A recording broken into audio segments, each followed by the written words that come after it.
మందిరంలోనికి వచ్చే అర్హత నీకుందిగా, ఎందుకు దూరంగా నిలబడ్డావు?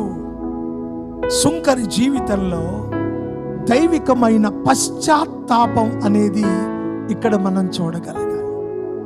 మీరేమనుకోకండి, 1-2 మాటలు చెప్తాను. మందిరంలోనికి జనవరి 1 క్రిస్మస్ అప్పుడు సిటీలో ఉన్న కాస్త పెద్ద పెద్ద నాయకులు, రాజకీయవేత్తలు వస్తారు మందిరానికి. పెద్దగారి మందిరానికి వెళ్ళి అయ్యగారితో ఆశీర్వాదం తీసుకున్నావురా, జ్యోతిరాజు గారితో ప్రార్థన చేయించుకున్నావురా అనుకునే వాళ్ళు ఉంటారు. వాళ్ళకి ఏంటంటే యేసు ప్రభు గొప్ప దేవుడు, ఈ పండగ రోజున వెళ్ళి ఆ యేసు ప్రభు ఆశీర్వాదం మనం కూడా పొందుకోవాలని ఉంటుంది. అందుకే మనకి పండగ రోజుల్లో కిటకిటలాడిపోతే బయటకు టెంట్లు వేసుకోవాలి. ఇలాంటి వాళ్ళు వస్తారు.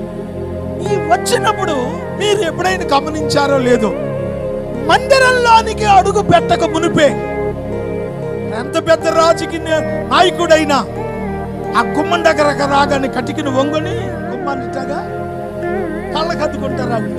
ఎందుకు? మన బతుకంత మంచిది, మనం చేసే యదో పనులకి ఇటువంటి దేవుని పాదాల చెంతకొచ్చే అర్హత మనకి లేదు. యేసు ప్రభు పరిశుద్ధుడు, ఆయన గొప్ప దేవుడు, ఆయన నీతిమంతుడు.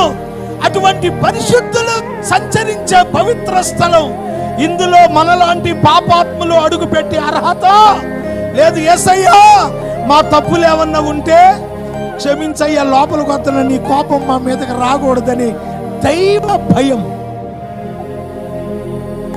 లోకంలో ఉన్నవాడికి దేవుని మందిరము యొక్క విలువ తెలిసి పశ్చాత్తాపంతో మందిరపు గడప కళ్ళకద్దుకునే దైవ భయం వాళ్ళకుంటే, ఎన్ని తప్పులు చేసినా తల దించుకొని రావలసిన వాడు కూడా కాలర్ 2 గుండెలు ఇంప తీసుకొని ఎగరేసుకుంటా వస్తాం మనం. మా మందిరం, యేసు ప్రభు మావాడు, నేను ఎట్టున్నా సరే మా మందిరంలోకి వెళ్ళిపోవాలి, మా మందిరంలో నన్ను ఎట్టెళ్ళిన నన్ను దేవుడేవి.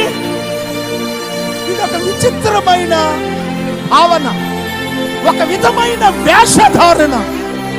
నువ్వు దేవుని మందిరంలోనికి అడుగు పెట్టేటప్పుడు నిజమైన దైవిక భయం నీకుంటే మందిరంలో అడుగు పెట్టక ముందే నీ గుండె